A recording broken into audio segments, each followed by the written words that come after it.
Hotep, everybody. Hey, this is Michael Imhotep, founder of the African History Network, host of the African History Network show.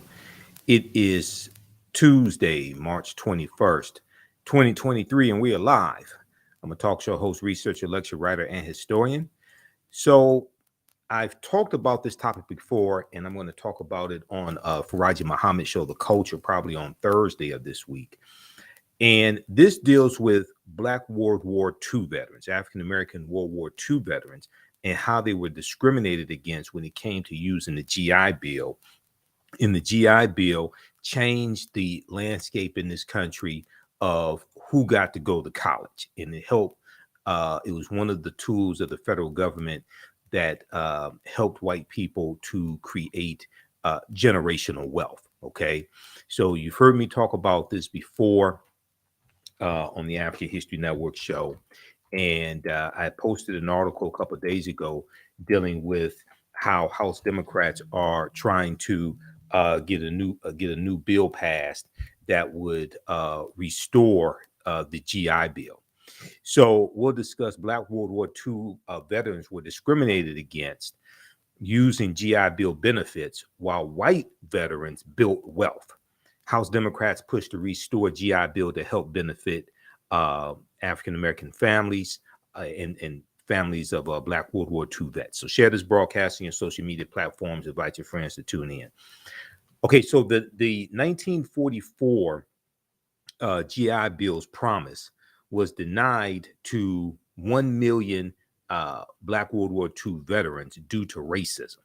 The GI Bill Restoration Act to resolve GI Bill racial inequities, introduced by Representatives James Clyburn of South Carolina and Representative Seth Moulton, a Democrat of Massachusetts, would help benefit the families of Black World War II veterans and highlight the story of World War II veteran Sergeant Isaac Woodard, who I've talked about here on the show before. And he was an African American sergeant who served in World War II, and he was honorably discharged. And he was beaten by a white police officer in South Carolina, and he was blinded as a result of the beating. Okay, and this he was blinded in 1946, and the attack on Sergeant Isaac Woodard helped to fuel the modern day civil rights movement. All right. Now, this is one of the policies that would help repair the damage of 246 years of slavery, decades of Jim Crow segregation, redlining, housing discrimination, racism, segregation when it comes to home ownership, getting jobs, college tuition, bank loans, etc. Okay. So this is what we're going to discuss today. And also, we're celebrating the 13th year anniversary of the African History Network show. First broadcasted March 10th, 2010. This is the 13th year. This month is the 13th year anniversary of the African History Network show. So we're celebrating that as well. And you can help to support the African History Network, help us keep doing the research, stay on the air, keep broadcasting, pay some of the bills, etc. $ the AHN show through Cash App, $ the AHN show through Cash App. Also through PayPal, paypal.me/the AHN show. And then also at our website, theafricanhistorynetwork.com. Okay, so let's look at this. Let's look at this history lesson, and we'll talk about the current bill that is being reintroduced as well. So if we look at this article here from history.com, the official website of the History Channel, FDR signs GI Bill. FDR signs GI Bill. Okay. So this takes place towards the end of World War II, and it's right after D-Day in Normandy, June 6, 1944. If we look at this here, June 22nd, 1944, FDR signs GI Bill. On June 22nd, 1944, U.S. President Franklin Delano Roosevelt signs the GI Bill, which was an unprecedented act of legislation designed to compensate returning members of the armed forces, known as GIs. Okay, it stands for government issue, GIs, for their efforts in World War II.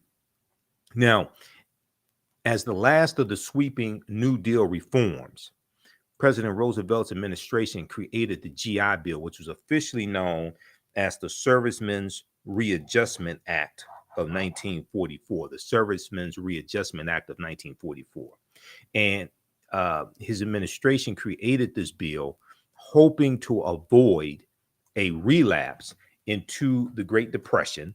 And the Great Depression basically begins in 1929 when you had the stock market crash of October 1929, hoping to avoid a relapse into the Great Depression after World War II ends.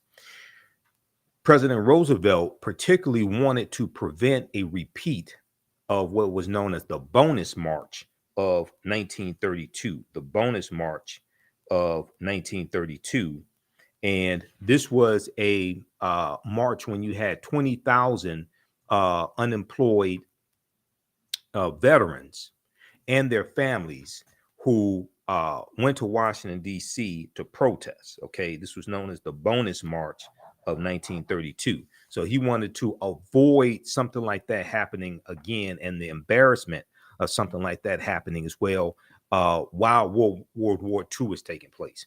So the American Legion, which was a veterans organization, successfully fought for many of the provisions included in the GI Bill, which gave returning servicemen access to unemployment compensation, low interest home and business loans, and most importantly, funding for education. Unemployment compensation, low interest loans to buy homes and to start businesses, and also money to go to school, okay, college or trade schools. Now, by giving veterans money for tuition, living expenses, books, supplies, and equipment, the GI Bill effectively transformed higher education in America. And this changes, the GI Bill changes largely who gets to go to college, all right? And it helps create a lot of wealth and generational wealth for a lot of white families. Now, before World War II, okay, and the U.S. gets involved in World War II in 1941, December 1941, because of the attack on Pearl Harbor. Now, World War II actually begins September 1939 when Adolf Hitler invades Poland. Incidentally, Ukraine is bordered by Poland and Russia. So Russia invading Ukraine is in the region where World War II started. So before the war, college had been an option for only 10 to 15% of young Americans. And university campuses had become known as a haven for the most privileged classes, Okay. Now, by 1947, vets made up half of the nation's college enrollment. Okay. So you're looking at basically like 2 years after World War II ends. Okay. Veterans make up half of the nation's college enrollment. Now, 3 years later, nearly 500,000 Americans graduated from college compared to 160,000 in 1939. So here we see government policy working to help people, working to help veterans, working to help their families, largely white people. Okay. So you have a lot of Republicans who say they're against socialism, but the GI Bill was funded by taxpayer dollars and funded by the government. Okay. But this is a type of socialistic program because you have many people contributing to pay for this who can't take advantage of the benefits. And this totally changes who gets to go to college. All right. So 1950, nearly 500,000 Americans graduate from college. compared to only 160,000 graduating in 1939, basically before World War II starts.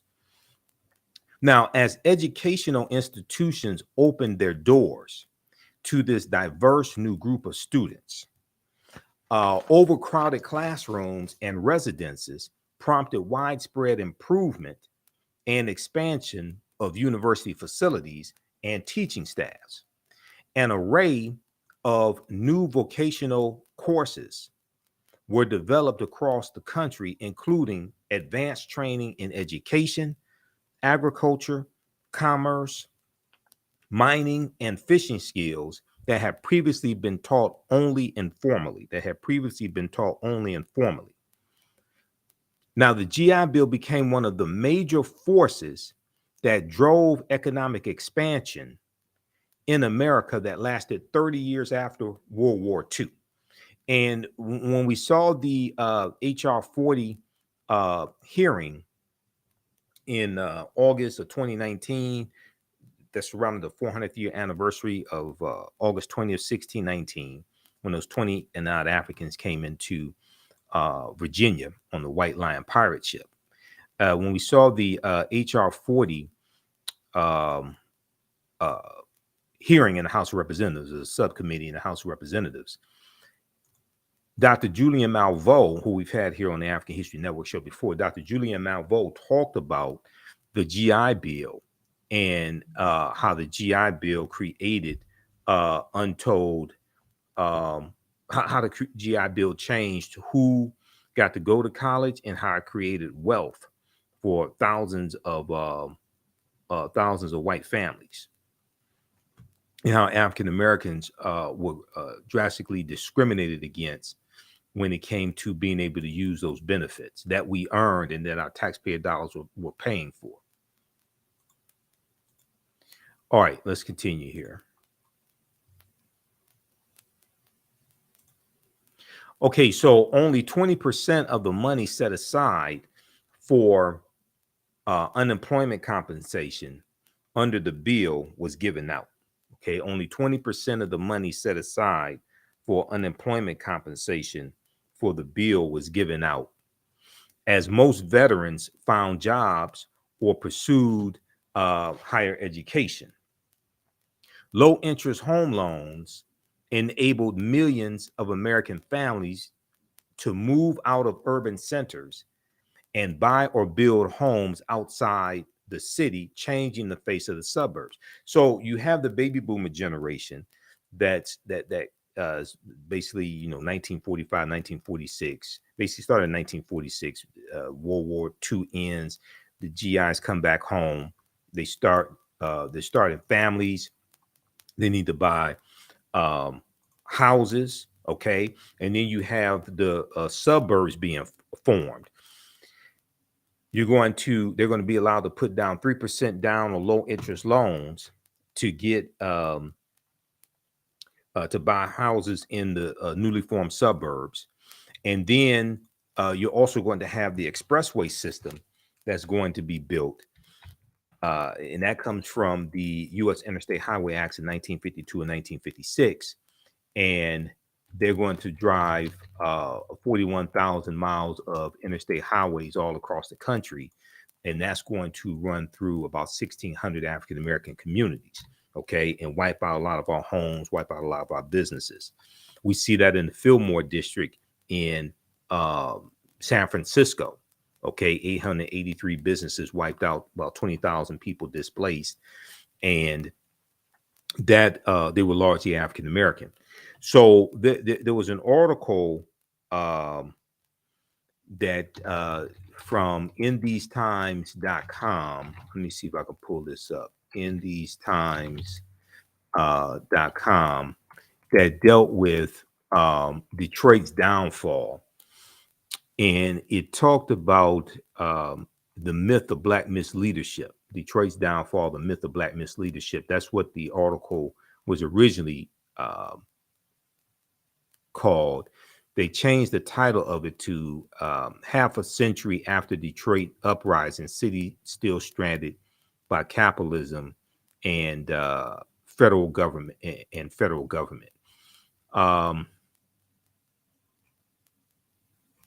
I think that, yeah, this is by Marilyn Katz for InTheseTimes.com. And one of the things she talks about in this article and the original one called The Myth of Black Misleadership, and it dealt with the city of Detroit. It talked about how when Coleman Alexander Young became mayor of Detroit in January 1974, and African-American mayors started taking over these other inner cities. The cities were on life support that were given to us and had a declining tax base. They were suffering from white flight, things of this nature. But they were the victim of federal government policies, So the name of this article, August 8th, 2013, a half century after Detroit uprising. They're talking about the Detroit Rebellion, 1967. Cities still stranded by capitalism and federal government.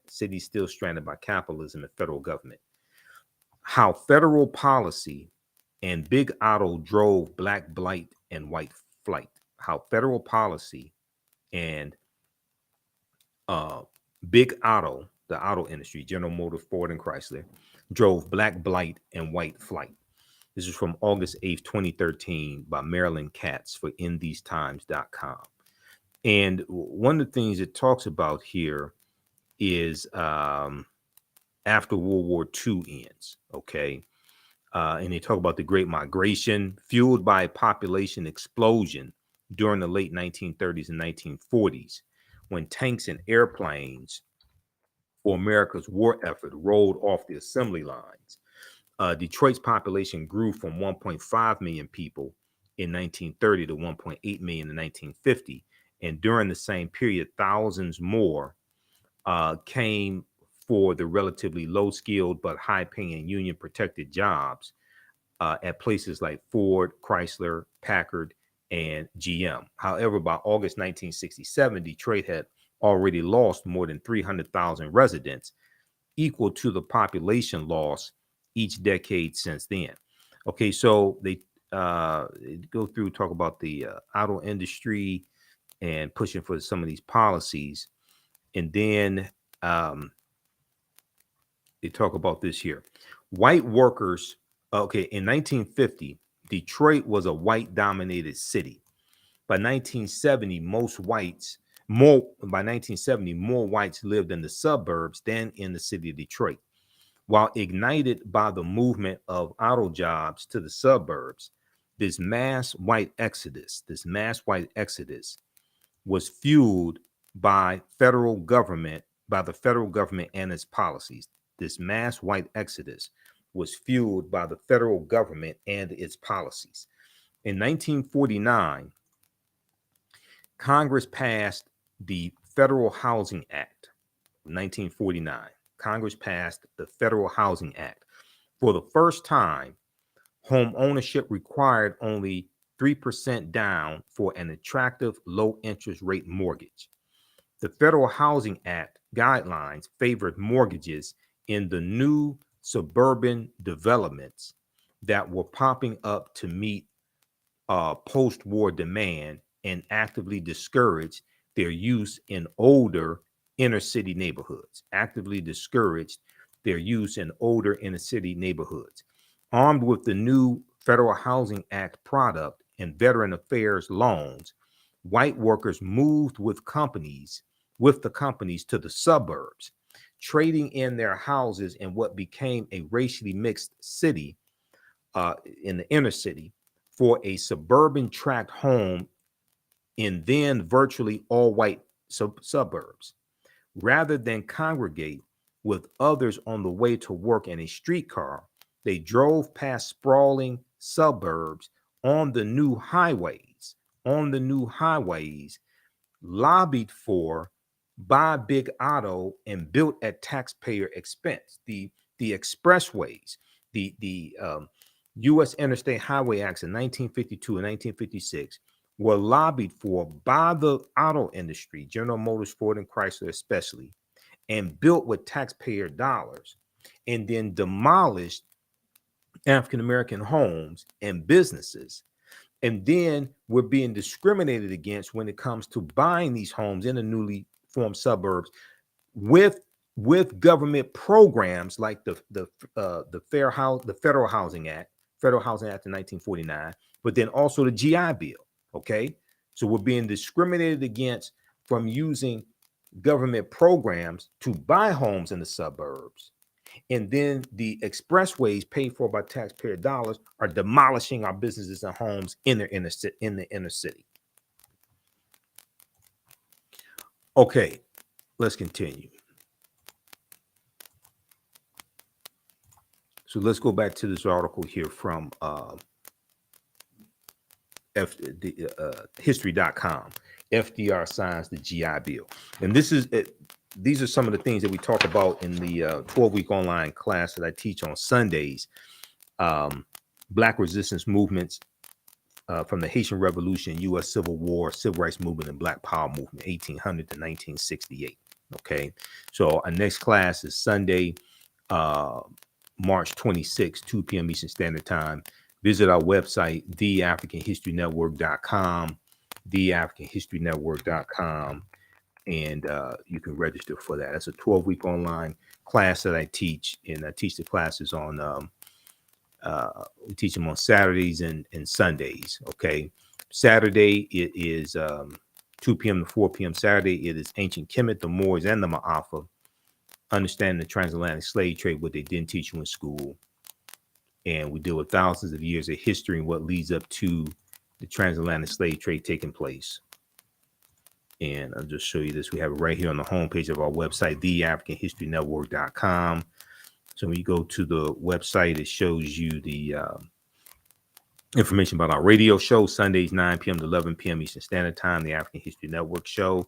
We have a PayPal, Cash App information there so you can support us.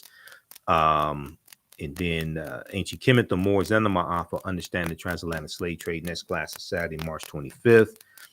Click right here to register. We do the sessions live. All the sessions are archived and recorded. You can go back and watch it anytime. And even after the course is over with, you have full access to the course.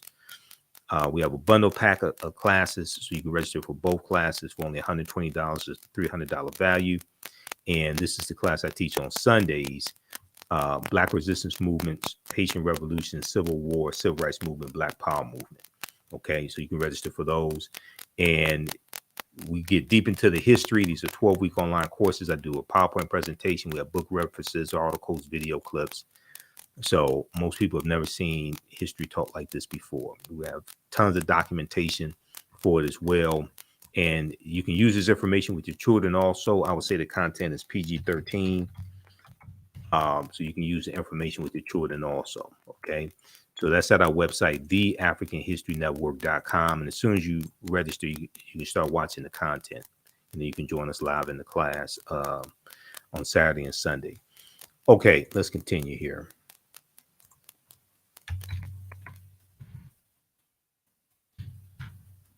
All right, let's go back to, I want to go back to the article here dealing with the GI Bill.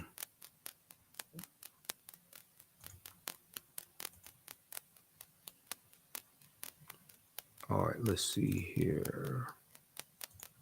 Okay, so low interest home loans enabled millions of American families to move out of urban centers and buy or build homes outside the city, changing the face of the suburbs. Now, over 50 years, the impact of the GI Bill was enormous, with 20 million veterans and dependents using the education benefits and 14 million homes guaranteed. Okay, 20 million veterans and their dependents, okay, their children, using the education benefits from the GI Bill, and 14 million home loans guaranteed because of the GI Bill, for a total federal investment of $67 billion. $67 billion.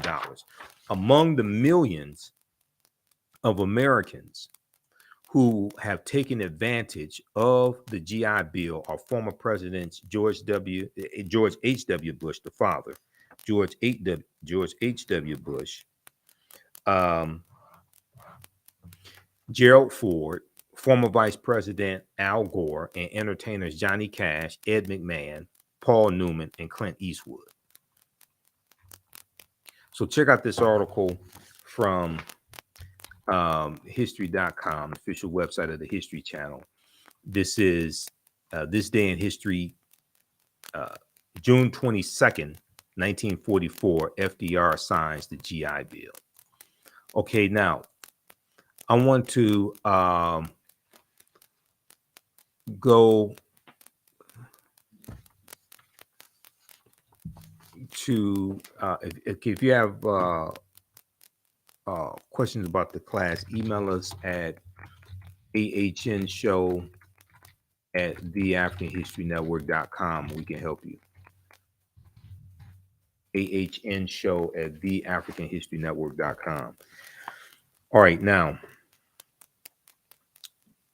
secondly, I want to go to this other article here.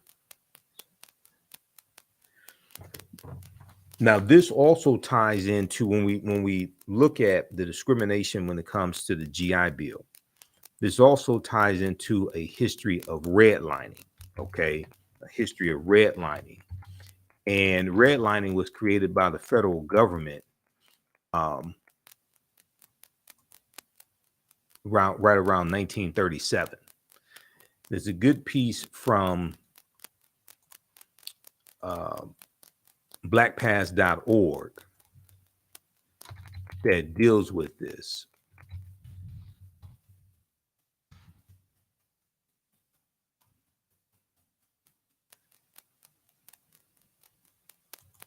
Let's see, let's pull up this piece from blackpast.org.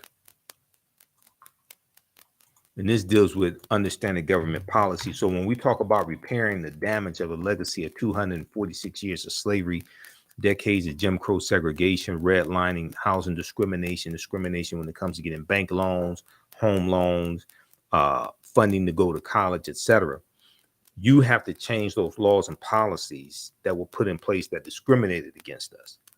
Just cutting the check doesn't address that, okay? Because those laws and policies that maldistributed wealth, power, and resources and continue to inflict harm, those policies will still be in place if you don't correct them.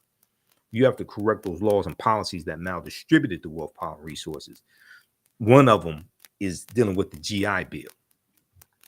Just giving cash payments doesn't address that harm, because the laws and policies will still be in place. And after you spend the money's gone, and you're still being hurt by those policies. That's why we have to have comprehensive reparations, okay? Not just cash payments. Cash payments can be part of overall comprehensive repairing of the damage, or restitution, or correcting structural inequities, because we need to take the term reparations out of the discussion and just focus on the policies that we need to get, the policies that we want in place. Just focus on that, as opposed to talking about reparations, because then reparations gets attacked because then it's associated with slavery and things like this. What we really should do is push the policies that we need to be in place to repair the damage and correct the harm that was done, and then deal with a history of those laws and policies, and you can trace that back to slavery, as opposed to the focus being on slavery. The focus should be on present day structural inequities and how to correct that, because that is a legacy of slavery. Okay, redlining, 1937. This is from blackpast.org. Redlining refers to a discriminatory pattern of disinvestment and obstructive lending practices that act as an impediment to home ownership among African Americans and other people of color. Okay, banks use the concept to deny loans to homeowners. Banks use the concept to deny loans to homeowners and would-be homeowners who lived in these neighborhoods. This in turn resulted in neighborhood economic decline, and withholding and the withholding of services or their provision at an exceptionally high cost. The origin of the term redlining stems from the policies developed by the Homeowners Loan Corporation, which is a government program. The Homeowners Loan Corporation, created in 1933 by the President Franklin Delano Roosevelt administration to reduce home foreclosures, during the Great Depression, and then institutionalized by the 1937 U.S. Housing Act, which established the Federal Housing Association, FHA, the Federal Housing Association. Now, federal housing agencies, including the Homeowners Loan Corporation and the Federal Housing Association, determined whether areas were deemed unfit for investments by banks, insurance companies, savings and loan associations, and other financial companies. The areas were physically demarcated with red shaping on a map. Okay. They drew red lines around areas in the inner city where African Americans lived. Okay. And green lines around out in the suburbs. In contrast, zones which were to receive preferential lending status were marked in green shading, and intermediate areas in blue shading. Often these decisions were arbitrarily based on the area's racial composition, rather than the income levels. While the practice was almost universal before 1968, the Civil Rights Act passed that year, which is the Fair Housing Act of 1968, which was as a result of the modern day civil rights movement. The Civil Rights Act passed that year theoretically outlawed redlining, okay, but it's going to take another 20 years before it's really enforced. Nonetheless, its impact was felt long after that date. In a series of Pulitzer Prize winning articles, which appeared in 1988 under the title The Color of Money, the Atlanta Journal-Constitution reporter Bill Dedman, Dedmen, described how Atlanta, Georgia banks still discriminated by the racial designation of neighborhoods, how Atlanta, Georgia banks still discriminated by racial designation of neighborhoods. His article illustrated how these banks were nearly twice as likely to lend to homeowners and prospective home buyers in low-income white neighborhoods as compared to affluent African-American areas, okay? Banks were nearly twice as likely to lend to homeowners and prospective buyers in low-income white neighborhoods as compared to affluent African-American areas. As a consequence of redlining, government program, originally, neighborhoods that local banks deemed unfit for investment were left undeveloped or in disrepair. Attempts to improve these neighborhoods with even relatively small business scale ventures were commonly obstructed by financial institutions that continued to label the underwriting as too risky or simply rejected them outright. When existing businesses collapsed, new ones were not allowed to replace them, often leaving entire blocks empty and crumbling. Consequently, African Americans in those neighborhoods were frequently limited in their access to banking, healthcare, retail merchandise, and even groceries. Now, these are examples of the harm that was done by a lot of government programs and how we are still dealing with the effects of that harm today. So when we talk about repairing the damage of these laws and policies and how it still shows up in structural inequities today, this is what we're talking about. So it was laws and policies that put us in this predicament. is going to be laws and policies to take us out of this predicament, as one of my teachers, Dr. Claude Anderson, correctly states. You have to understand the history of how all this was shaped. This is after slavery ends. And the GI Bill is one of the most significant pieces of government legislation that helped create those structural inequities. Okay, one notable exception to this, and still is the proliferation of liquor stores and bars, which seemingly transcended the area's stigma of financial risk. Redlining also led to an appreciable dearth or lack of employment opportunities in these neighborhoods, as prospective small-scale employers were disinclined to locate there. Crime often followed in the wake of these declining neighborhoods, making further investment less likely. These developments created a cycle which seemingly justified the initial redlining practices. Okay, so check this piece out here from blackpast.org called Redlining, 1937. Get some background history on redlining. Okay, and this came from the U.S. federal government. All right, now,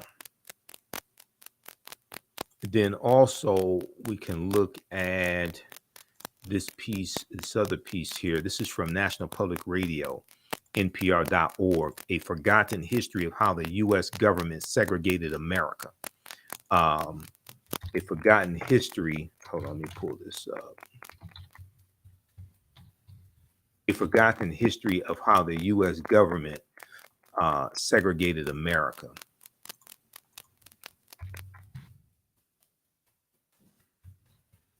This is why understanding history, law, politics, and economics is so important. And politics is the legal distribution of scarce wealth, power, and resources, and the writing of laws, statutes, ordinances, amendments, and treaties, their adoption, interpretation, and enforcement. Okay. Politics is the legal distribution of scarce wealth, power, and resources, and the writing of laws, statutes, ordinances, amendments, and treaties, their adoption, interpretation, and enforcement.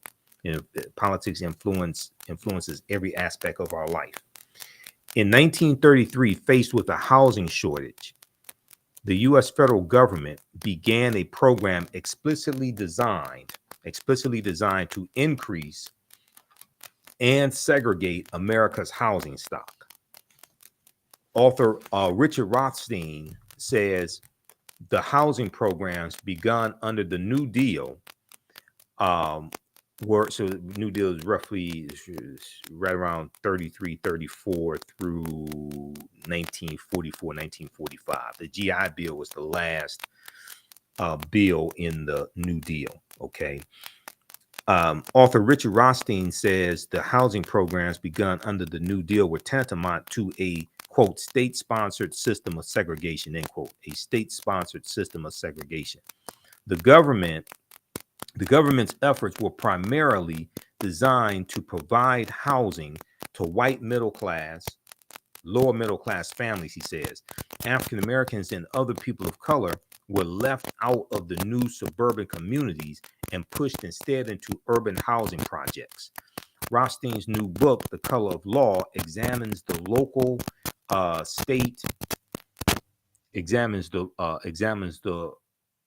local, state, and federal housing policies, that mandated segregation.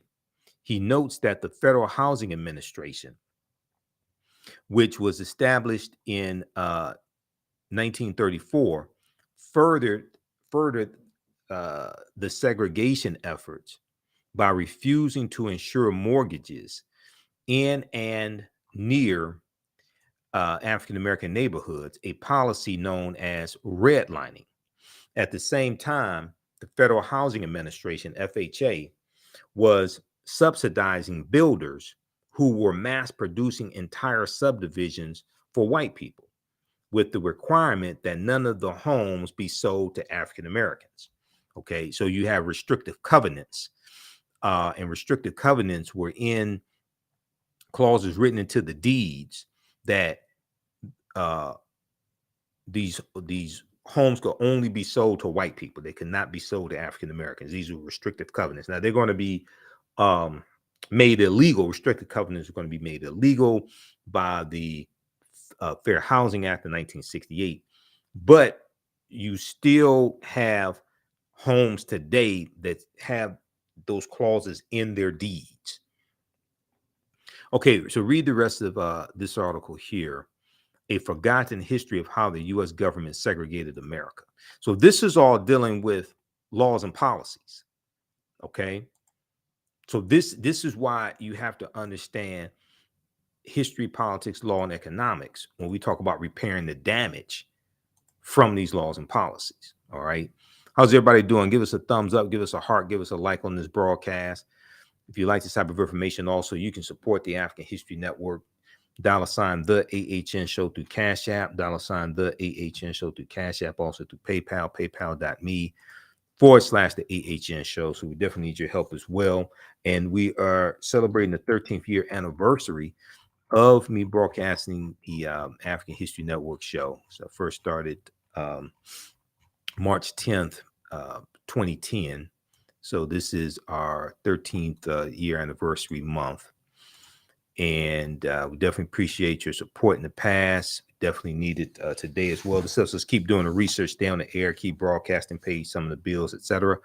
And register for the online history classes that I teach on Saturdays and Sundays also. Ancient Kemet, the Moors, and the Ma'afa, understanding the transatlantic slave trade, what they didn't teach you in school, and Black resistance movements from the Haitian Revolution, U.S. Civil War, Civil Rights Movement, and Black Power movement. Visit our website, TheAfricanHistoryNetwork.com, for more information and to register for those courses. As soon as you register, you can start watching archive content. You can join us live in the class on Saturdays and Sundays, 2 p.m. to 4 p.m. Eastern Standard Time. Okay, let's continue. So there was a really good article, another one from history.com, official website of the History Channel. Now, this deals with how the GI Bill's promise was denied to a million Black World War II veterans. And we know they're going to be 1.2 million Black World War II veterans, African-American World War II veterans. Let's look at this article here. Okay, how the GI Bill's promise was denied to the GI Bill's promise was denied to a million Black World War II veterans. The sweeping bill promised prosperity to veterans. So why didn't Black Americans benefit? The sweeping bill promised prosperity to veterans. So why didn't Black Americans benefit? This is from April 20th, 2021, originally from June 21st, 2019. Okay, so they talk about an African-American veteran named Eugene Burnett. And he and his wife wanted to buy a home in Levittown in New York. And Levittown is known for racial discrimination, not letting African Americans live there historically. And it was in 1949, he and his wife wanted to buy one of the new homes being built in Levittown. And he was ready to settle down in a larger home with his family. The newly established Long Island suburb seemed like the perfect place to begin their post-World War II life, one that he hoped would be improved with the help of the GI Bill. Okay, the Servicemen's Readjustment Act, signed into law June 22nd, 1944 by President Roosevelt. And the GI Bill was a piece of sweeping legislation aimed at helping World War II veterans like Eugene Burnett prosper after World War II.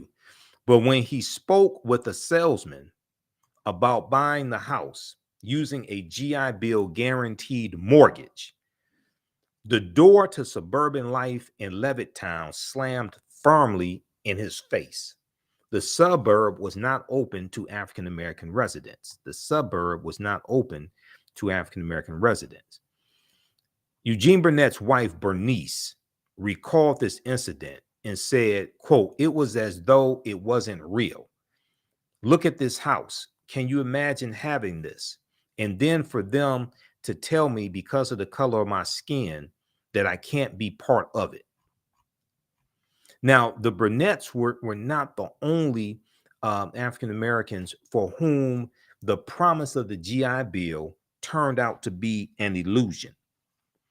Though the bill helped white Americans prosper and accumulate wealth, in the post-war years, it did not deliver on that promise for veterans of color, especially African Americans. In fact, the wide disparity in the GI Bill's implementation ended up helping drive growing gaps in wealth, education, and civil rights between white and African Americans.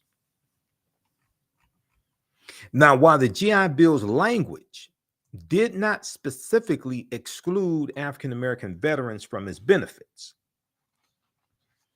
it was structured in a way that ultimately shut doors for 1.2 million African American veterans who had bravely served their country during World War II in segregated ranks, bravely served their country during World War II in segregated ranks.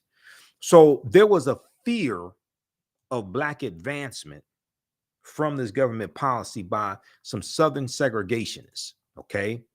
And this changes how the benefits in the GI Bill are going to be distributed.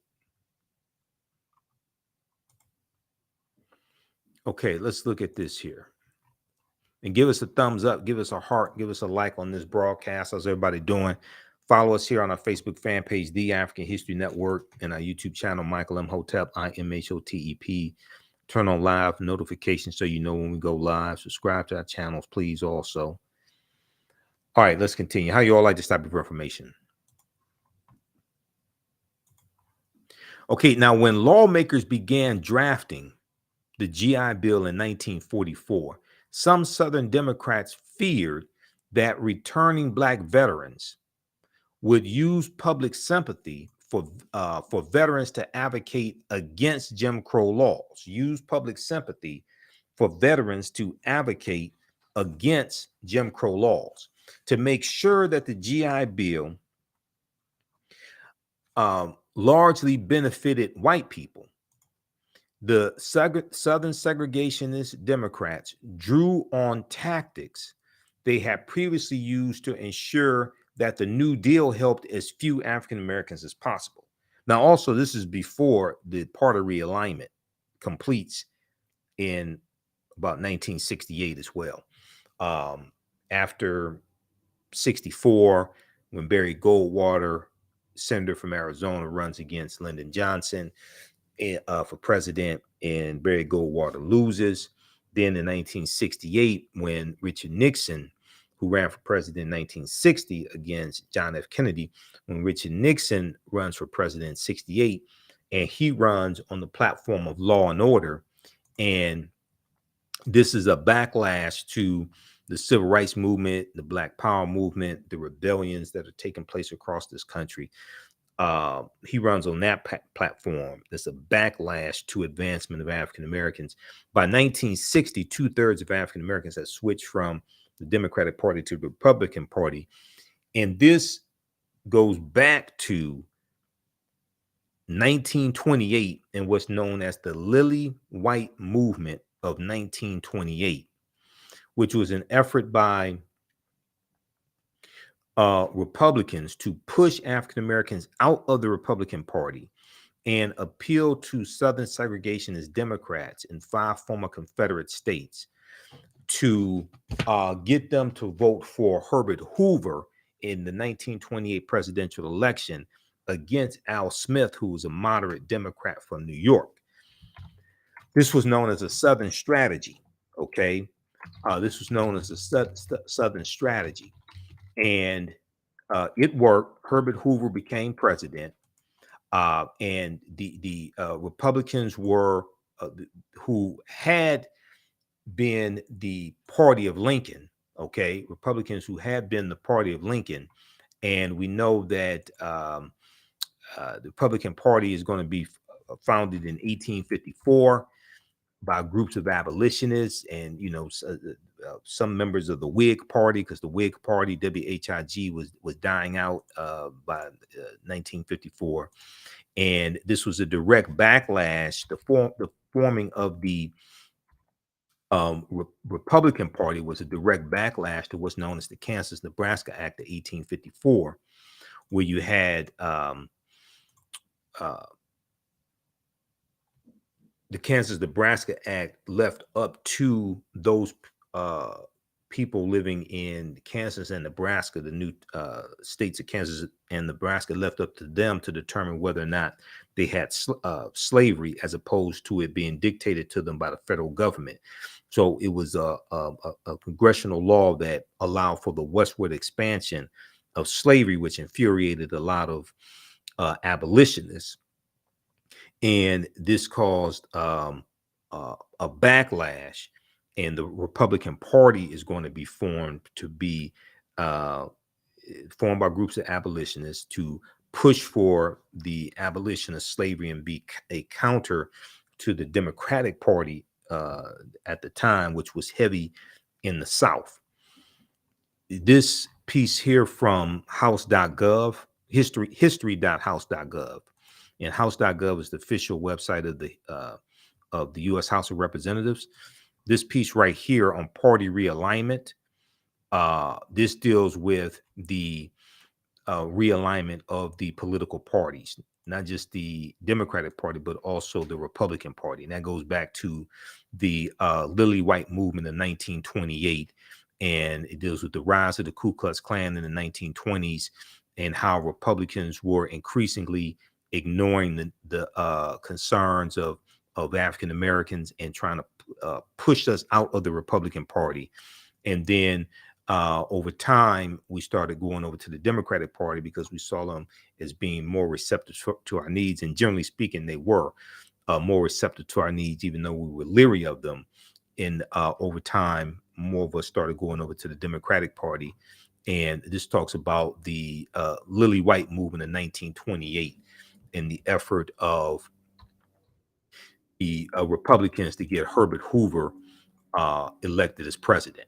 Okay, so that's what that's where that goes to. It wasn't because of the Civil Rights Act of 1964 and the Voting Rights Act of 1968 or the Voting Rights Act of 1965. That's not why African Americans switched from the Republican Party to the Democratic Party.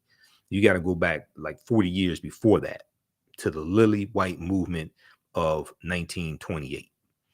Okay, I've done a whole lecture dealing with this history and the party realignment, things of this nature.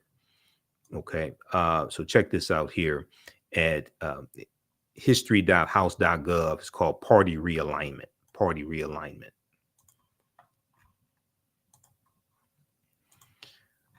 All right, let's continue.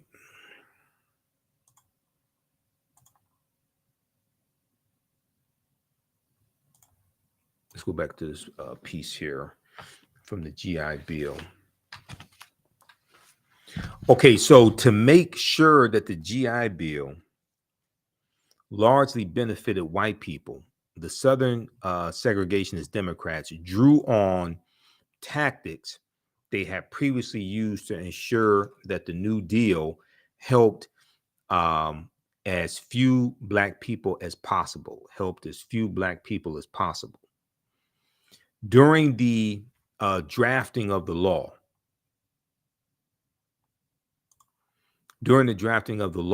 the chair of the House Veterans Committee, Mississippi Congressman John Rankin, who was a virulent racist, Mississippi Congressman John Rankin, he was a Southern segregationist Democrat and a virulent racist.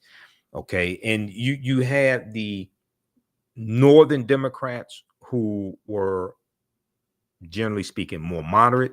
Then you had the Southern segregationist Democrats, also known as Dixiecrats. Okay, many of them. And then 1947. So, for instance, 1947, 48 presidential election.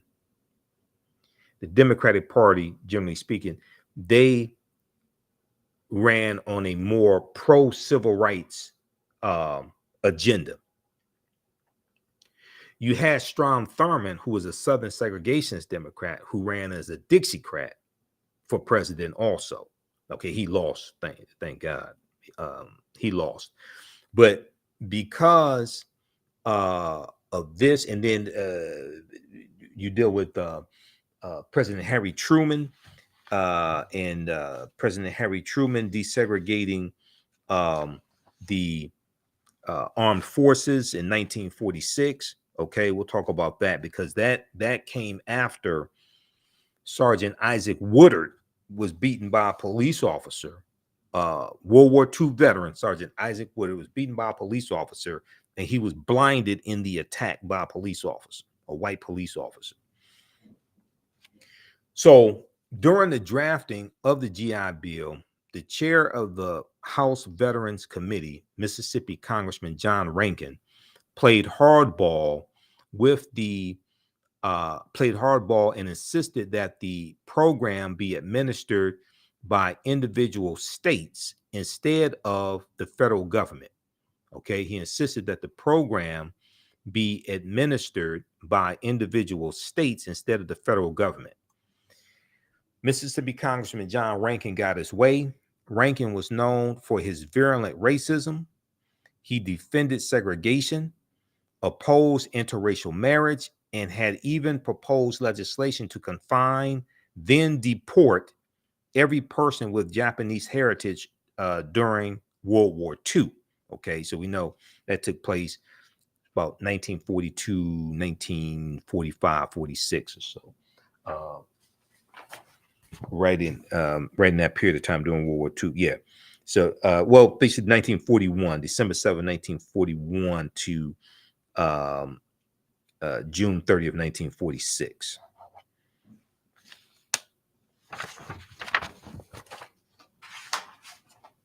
All right. Now, when the bill came to a committee veto, John Rankin stonewalled the bill in an attempt to gut another provision that entitled all veterans to $20 a week on unemployment compensation for a year. White supremacist John Rankin knew this would represent a significant gain for African American Southerners, so he refused to cast a critical proxy vote in protest. The American Legion ended up tracking down the congressman who had left his proxy vote with John Rankin and flying him to Washington to break the deadlock.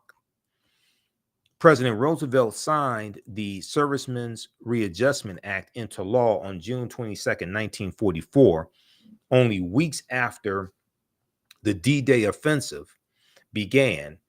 It ushered into law sweeping benefits for veterans, including college tuition, low-cost home loans, and unemployment insurance. Now, when we look at the GI Bill's effect on African-American veterans, so from the start, African-American veterans had trouble securing GI Bill benefits.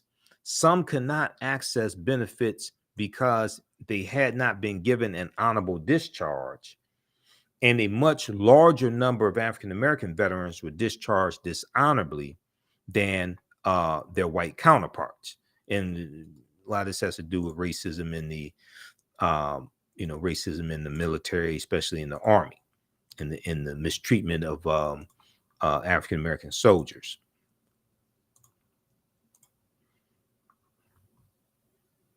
All right, let's continue. And a much larger number of Black veterans were discharged dishonorably than white counterparts. Now, veterans who would qualify could not find facilities that delivered on the bill's promise. Like for education facilities. Black veterans in vocational training program at a segregated high school in Indianapolis were unable to participate in activities related to plumbing, electricity, and printing because adequate equipment was only available to white students. Okay, Black veterans in a vocational training program at a segregated high school in Indianapolis were unable to participate in activities related to plumbing, electricity, and printing because adequate equipment was only available to white students. So this gets into getting beyond just the bill, but the capacity of institutions to be able to fulfill what the bill offers, to have the equipment, to have the capacity, to have the number of classrooms, to have the number of professors or teachers to be able to handle the influx of students coming in. It's one thing to have a bill that says we're going to allow this amount of funding to go to school, things like that. That's good. But the institutions also have to have the capacity to be able to handle the influx of students that are coming because of the bill. That requires more funding.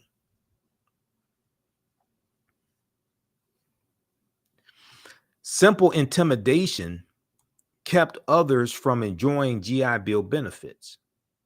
In 1947, for example, a crowd hurled rocks at African American veterans as they moved into a Chicago housing development. Okay, a crowd hurled rocks at Black veterans as they moved into a Chicago housing development. Thousands of Black veterans were attacked in the years following World War II, and some were singled out and lynched. Though John Rankin,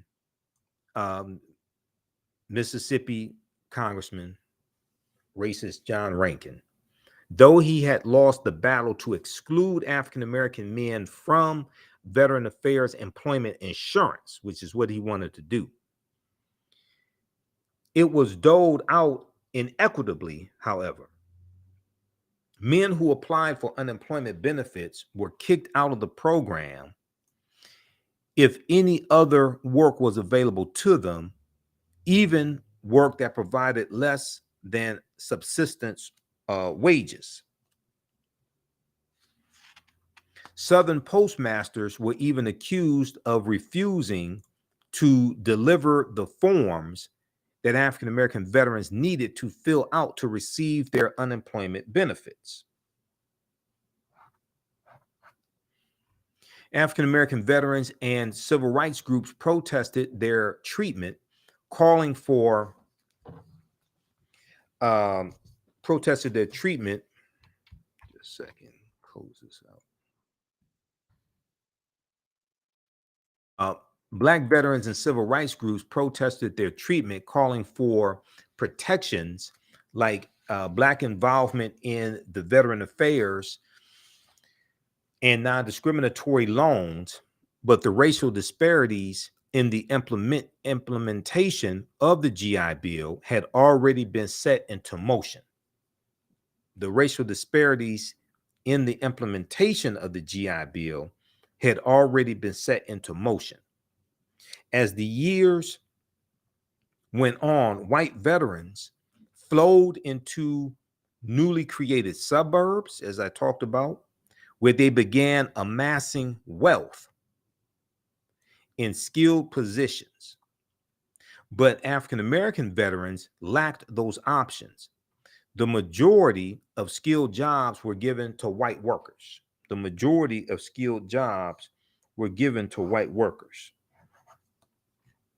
Now, here's a picture here of Staff Sergeant Herbert Ellison explaining the GI Bill of Rights to African American members of the Quartermaster Trucking Company. Okay, so this is probably 1944, 1945. Now, a white post-war housing boom and redlining in black neighborhoods. Okay, so this gets into what I was talking about dealing with redlining. The post-war housing boom almost entirely excluded African Americans, most of whom remained in cities that received less and less investment from businesses and banks. Though the GI Bill guaranteed low interest mortgages and other loans, they were not administered by the VA itself. Thus, the Veteran Affairs Office could co-sign, but not actually guarantee the loans. This gave white-run financial institutions free rein to refuse mortgages and loans to African Americans. So when we look at redlining, once again, redlining was a decades-old practice marking maps by race to characterize the risks of lending money and providing insurance. It made purchasing a home even more difficult for African American veterans. Lenders froze out poor neighborhoods, ensuring that loan assistance and insurance would be denied. Okay, lenders froze out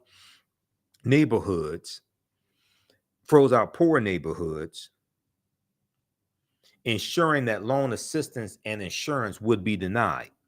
And new white suburbs often came with overly racist covenants that denied entry to black people. So these are the restrictive covenants, where it's stated in the deed that the home could only be sold to someone white, or it could not be sold to African Americans, cannot be sold to Negroes or non-white people, etc. So to give you an example, in 1947, only 2 of the more than 3,200 Veteran Affairs guaranteed home loans in 13 Mississippi cities went to black borrowers. Not 2%, but 2. Okay, in 1947. Now, see, this is a legacy of slavery. This is why it's important to focus on present day structural inequities, the laws and policies that brought about these structural inequities that brought us to today. And then you can trace that history back to slavery, but focus on correcting present day structural inequities, especially in this climate where you're dealing with anti-critical race theory laws being passed, you're dealing with the attack on the teaching of African American history, and the fact that the majority of the people that have to vote on these bills, especially at the federal level, are white. And in the Senate, you need 60 votes in the Senate. So even with 51 Democrats, you still need 9 Republicans to vote for any of these bills, unless they qualify for the budget reconciliation process, which requires then a simple majority, which is just 51. But most of these bills, you need 60 votes for, including the George Floyd Justice and Policing Act. You need 60 votes for that. And then you're dealing with the coup plotter Republicans controlling the House of Representatives. Okay, and you only have 212 Democrats in the House, basically 212. So you need 6 Republicans to vote for any bill to get it passed in the House. If all the Democrats vote for a bill, you're going to need 6 Republicans to vote for it, and you're going to need Speaker of the House of Representatives, punk ass Kevin McCarthy, to bring it to the House floor for a debate and a vote, because he's a Speaker of the House, so he controls which bills come to the floor for a debate and a vote, and the bill would have to be voted out of committee in the first place, and Republicans control all the committees in the House of Representatives. Okay, because they have more seats in the House because of the 2022 midterm elections. All right, now In 1947, okay, so basically 2 years after World War II ends, only two of the more than 3,200 Veteran Affairs guaranteed home loans in 13 Mississippi cities went to African American borrowers. Only two out of 3,200. Quote, these impediments were not confined to the South, end quote, notes historian Ira Katznelson. He said, quote, in New York and the northern New Jersey suburbs, fewer than 100 of the 67,000 mortgages insured by the GI Bill supported home purchases by non-white people. Fewer than 100 out of 67,000.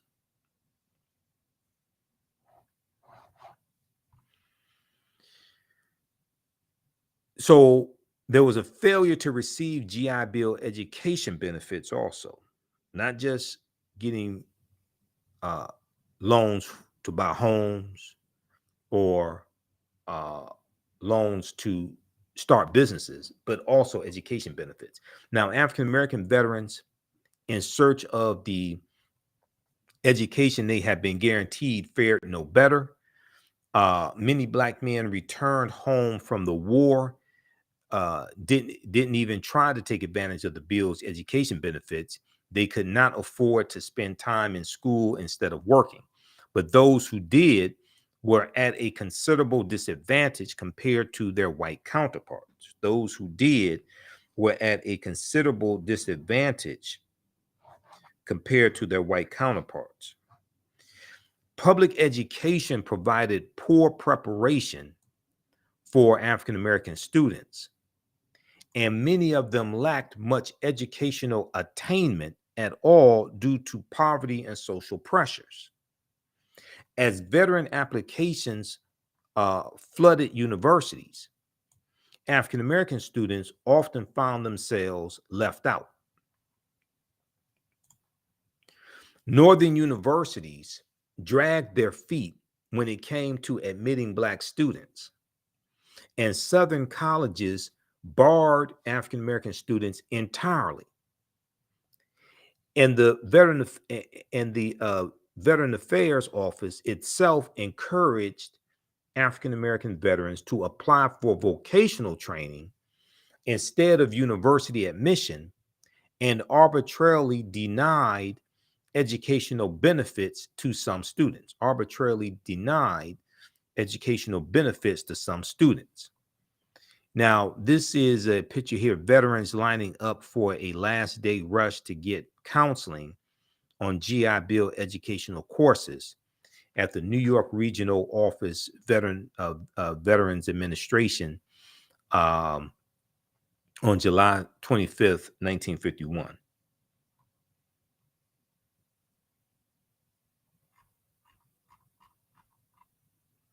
Now, those students who did try to attend college found doors closed at every turn. A full 95% of Black veterans were shunted off to Black colleges, institutions that were underfunded and overwhelmed by the influx of new students. Most were unaccredited, and with a mass influx in applicants, they had to turn away tens of thousands of veterans because they didn't have the capacity. This goes to capacity building. A lot of the HBCUs back at this time did not have the capacity to handle the huge influx of the increase of African American students coming in and who were being discriminated against because they couldn't go to a lot of white institutions in the South. Okay, the ones who were fortunate enough to be able to get some type of funding to go to school, the HBCUs didn't have the capacity to handle those numbers. Quote, though Congress granted all soldiers the same benefits theoretically, writes historian Hillary Herbold, Herbold, quote, the segregationist principles of almost every institution of higher learning effectively disbarred a huge proportion of Black veterans from earning a college degree. Now, the GI Bill of 1944 is one of the main pieces of legislation after slavery that's cited as largely contributing to the racial wealth gap. Now, the original GI Bill ended in July 1956.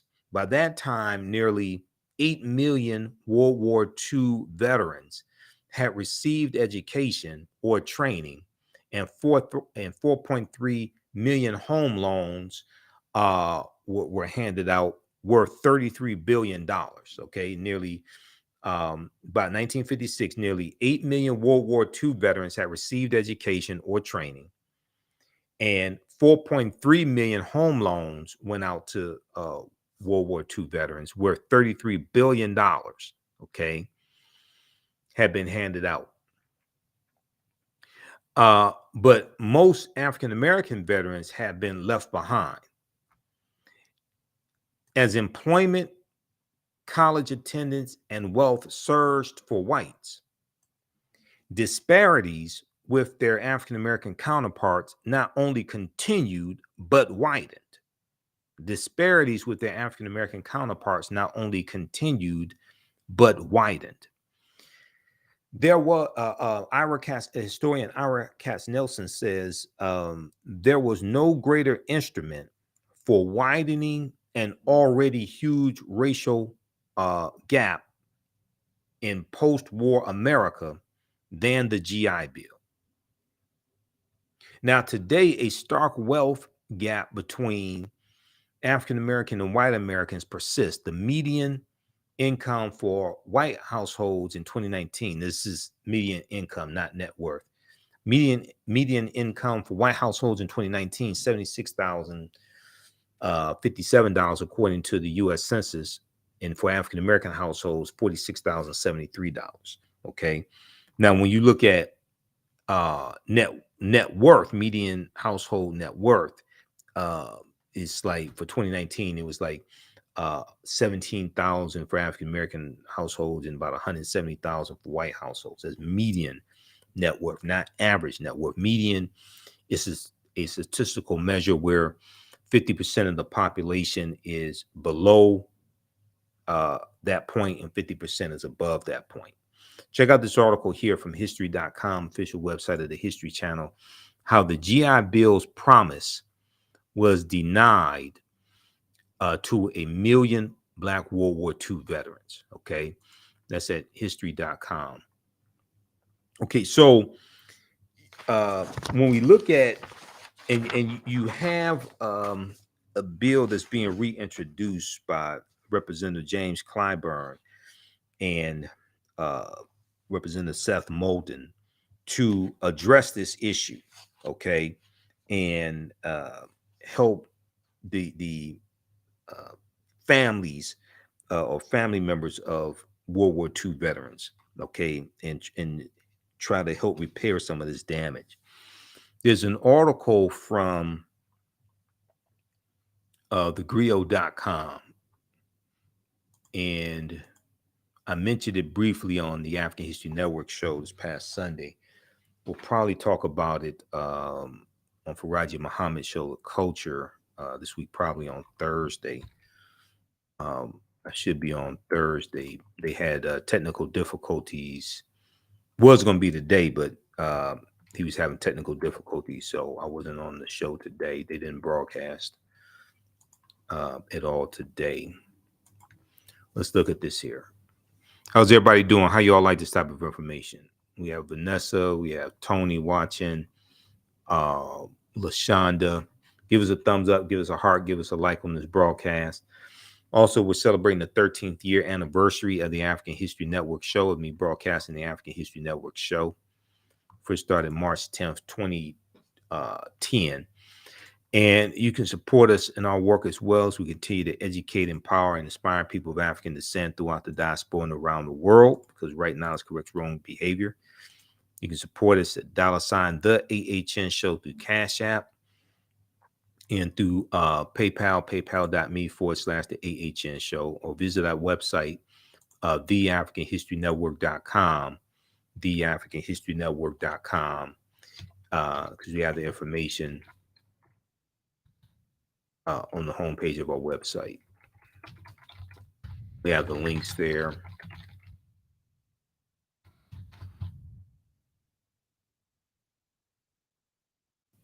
All right, yes, because we have the information around the homepage of our website. Okay, let's continue here.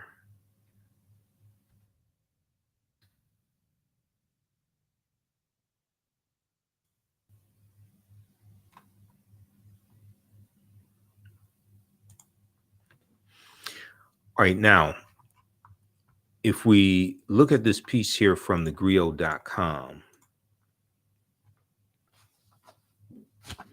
House Democrats reintroduce GI Bill to help Black veterans and descendants receive overdue benefits. This is from March 3rd, 2023 by my girl Ashley Banks. Because Ashley, I follow Ashley on was it Instagram, and connected with Ashley through Roland Martin show, because I'm on Roland Martin show on Friday. So that's how I connected with Ashley Banks a couple years ago. All right, now let's look at this here. So the GI Bill Restoration Act is probably the only shot we have of some kind of race-specific reparations in this country, said Richard Brookshire, co-founder and CEO of the Black Veterans Project. Okay, co-founder and CEO of the Black Veterans Project. And they have an interview with Richard here. There's a clip of him. So they have the interview here in this article, so you can check that out as well. Black World War II veterans and their descendants have yet to receive the overdue GI Bill benefits. However, some House Democrats hope to change that. On February 28th, House Representative members James Clyburn, Democrat of South Carolina, and Seth Moulton, Democrat of Massachusetts, reintroduced the Sergeant Isaac Woodard Jr. and Sergeant Joseph H. Maddox GI Bill Restoration Act in an effort to seek justice for veterans and their descendants who are owed numerous benefits. Veterans and their descendants who are owed numerous benefits. Okay, now here's a picture of the Harlem Hellfighters during World War I. The 369th Infantry Regiment, also known as the Harlem Hellfighters. Now, Richard Brookshire, co-founder and CEO of the Black Veterans Project, told thegrio.com that the GI Bill might have to overcome some challenges before being signed into law. He said, I honestly feel like the GI Bill Restoration Act is fantastic, but I also know the political feasibility of that is very slim. I also know the political feasibility of that is very slim.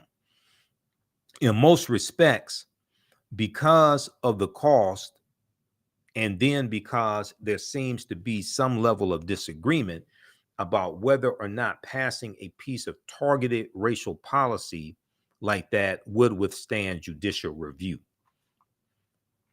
End quote. Yeah, because race-based policies at the federal level are illegal based upon Title VI of the 1964 Civil Rights Act, Section 601, which is non-discrimination of federally assisted programs. Okay, so this is why they would they have to be careful. This is why they made a change in this reiteration of the GI Restoration Act. I'll come to that in just a minute. You can read the Civil Rights Act of 1964 at archives.gov.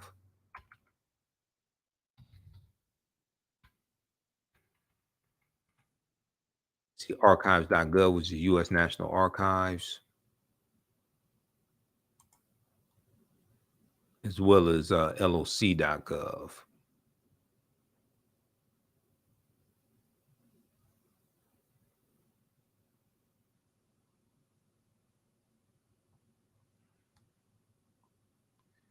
Let me see, where is that?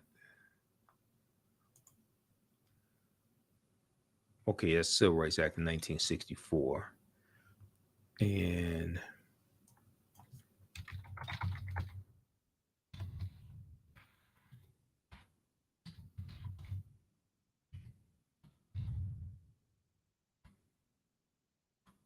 okay, well, we'll have to pull that up here.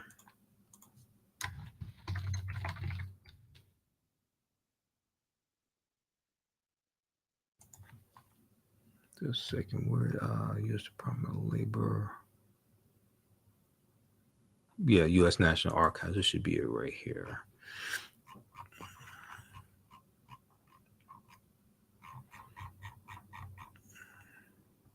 Okay, U.S. National Archives. This is archives.gov.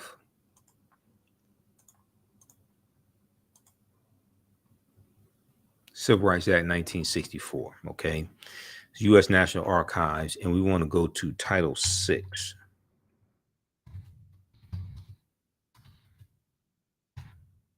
Non-discrimination in federally assisted programs.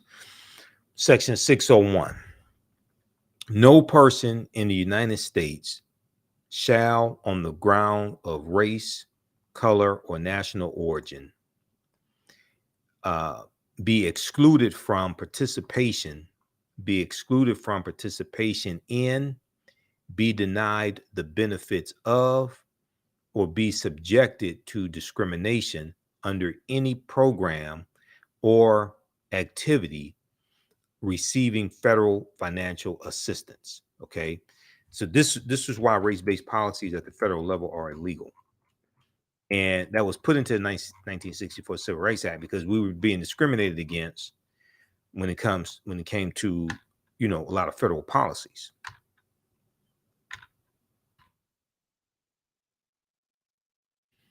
That's Title VI of the 1964 Civil Rights Act, non-discrimination in federally assisted programs. That's Section 601. So you can check that out at archives.gov. Okay, let's continue here.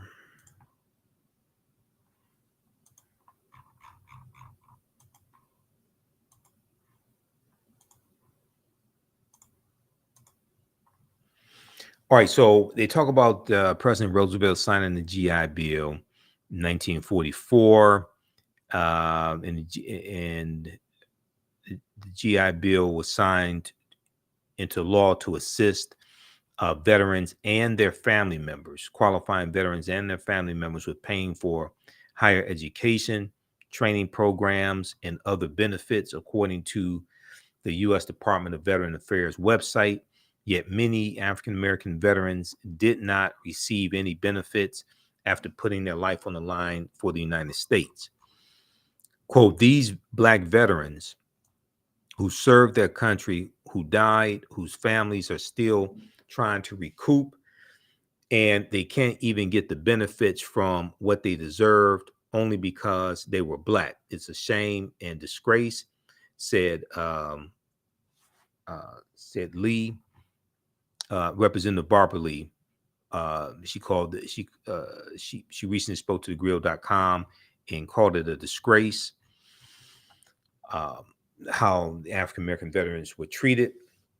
She said the Black veterans who served their country, who died, whose families are still trying to recoup, they can't even get the benefits from what they deserved only because they were Black. It's a shame and a disgrace.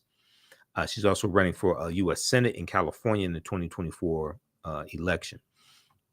Now, this latest measure was named after Sergeant Isaac Woodard and Sergeant Maddox to honor the two black sergeants who faced discrimination in the U.S. after serving in World War II. On February 12, 1946, just hours after being honorably discharged from the United States Army, a South Carolina police officer violently assaulted 26-year-old Isaac Woodard and left him permanently blind. President Harry Truman was so horrified by the ordeal that on June 26, 1948, he issued an executive order to desegregate the armed forces, Time magazine reported. Okay, so this deals with, I want to go to this other article here from the Washington Post. And this deals with the beating of Sergeant Isaac Woodard in 1946. February 12, 1946, this right here.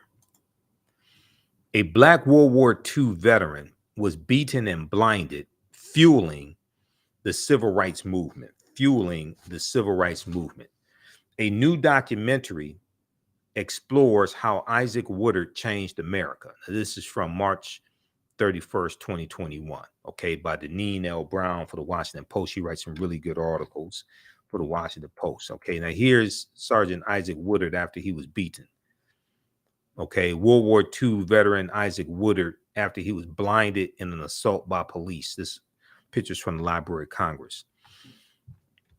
In February of 1946, Sergeant Isaac Woodard, a decorated black soldier just returning from World War II, rode a Greyhound bus heading home to South Carolina. Sergeant Isaac Woodard had just been honorably discharged from the Army and was still wearing his uniform. And he asked the bus driver to stop so that he could use the restroom. The driver reluctantly pulled over, calling Sergeant Isaac Woodard boy.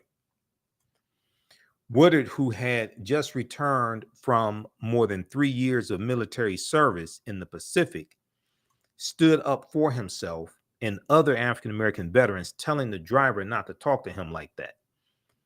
He said, "I'm a man just like you." At the next town, which was Batesburg, South Carolina, the white driver of the Greyhound bus called the police. The Batesburg police chief pulled Sergeant Isaac Woodard off the bus and immediately began beating him, plunging a blackjack into each of Sergeant Isaac Woodard's eye sockets and blinding him. This is the white police chief there in Batesburg, South Carolina. Okay, now Sergeant Isaac Woodard was taken to jail, where he would later explain that someone poured whiskey on him to say that he had been drunk. He spent the night in excruciating pain. The next morning, he was taken to court and ordered to sign papers that he could not see or read.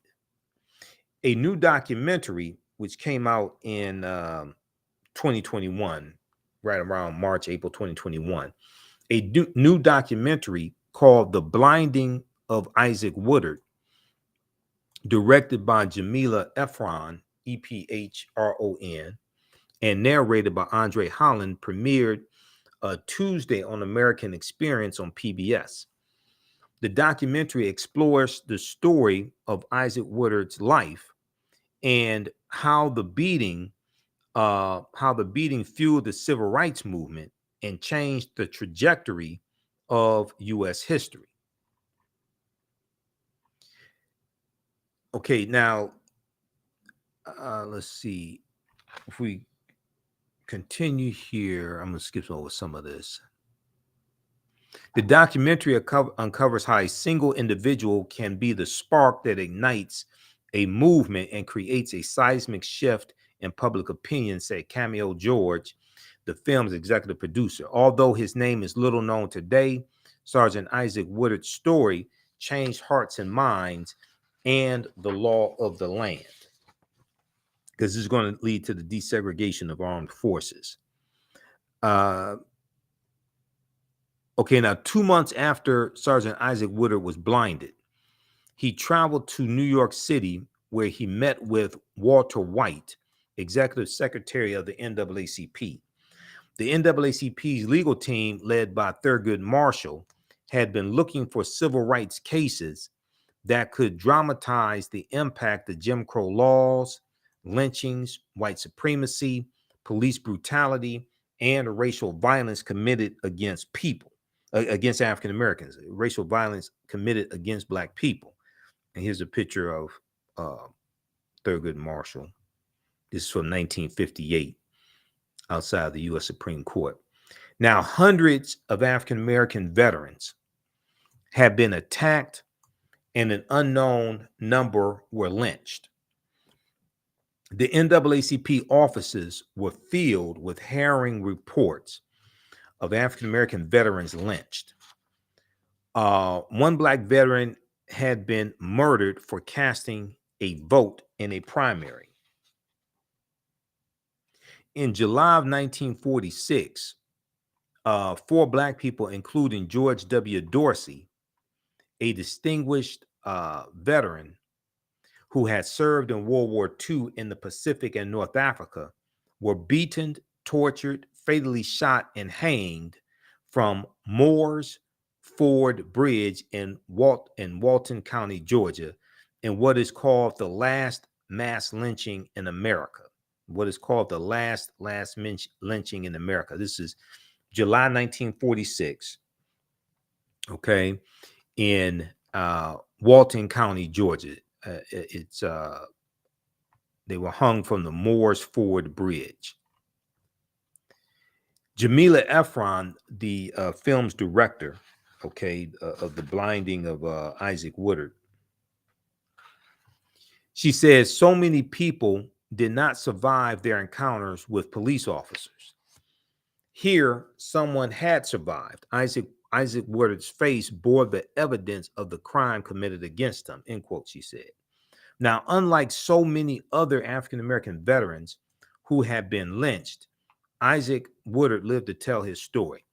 The NAACP was able to use Isaac Woodard to galvanize people, Jamila Efron said. Isaac Woodard traveled the country on a speaking tour. A benefit concert headlined by Billie Holiday, Woody Guthrie, and Duke Ellington was organized to raise money for Isaac Woodard. Heavyweight champion Joe Louis co-chaired the concert. Now, Sergeant Isaac Woodard took the stage speaking in a low voice. The audience of more than 20,000 people fell silent. He said, I spent 3.5 years in service. I spent 3.5 years in service of my country and thought I would be treated as a man when I returned to my country. But that was a mistake, he said. Now, Sergeant Isaac Woodard's story resonated. More than 900,000 African-American men fought in World War II. It's about 1.2 million fought in World War II. Most of them returned home to the South carrying themselves with dignity of having fought for their country, hoping they would be treated with respect. Instead, many were attacked simply for wearing their uniforms.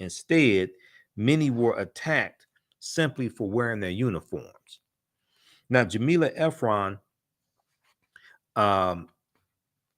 said, quote, it coalesced with a moment when yet again Black men had gone off to fight for human rights to come home and have those rights denied to them.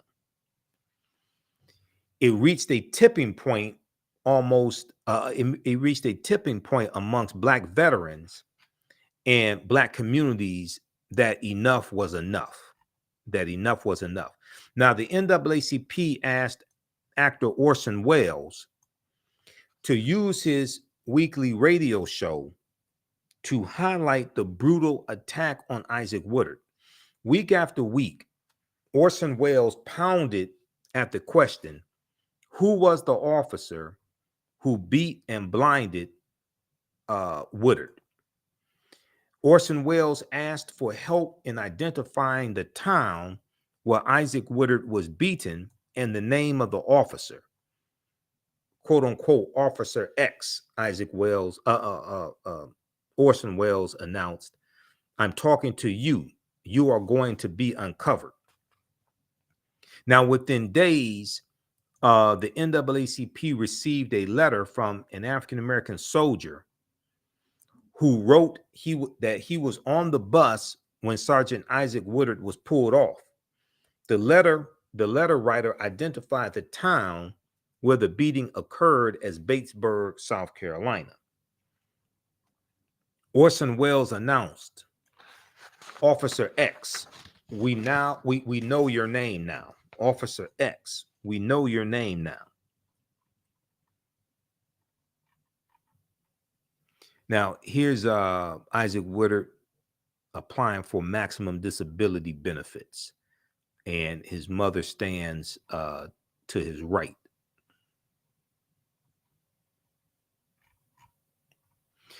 So on September 19th, 1946,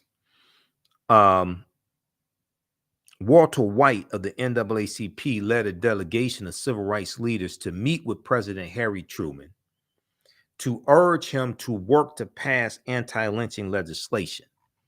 Okay, we know federal anti-lynching legislation did not pass until 2022, and it was signed into law by President Joe Biden. That was the Emmett Till anti-lynching bill.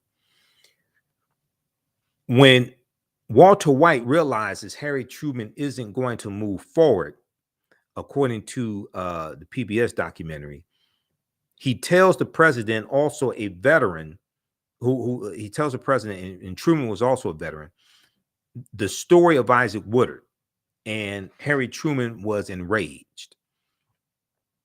Quote, "He had taken this meeting with civil rights leaders reluctantly and was prepared to brush them off," Jamila Efron said.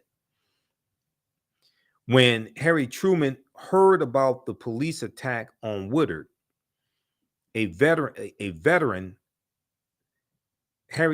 Harry Truman said, quote, "My God, I didn't know it was this bad. We've got to do something," Jamila Efron said. Now, the next day, President Harry Truman ordered his attorney general to bring federal charges against Batesburg police officer Chief Linwood L. Shull, Shull. Okay, Linwood L. Shull, who was charged with violating the civil rights of Sergeant Isaac Woodard by blinding both of his eyes.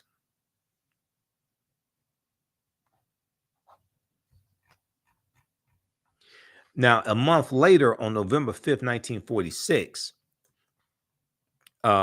Police Chief Linwood L. Shull, his trial began in Columbia, South Carolina.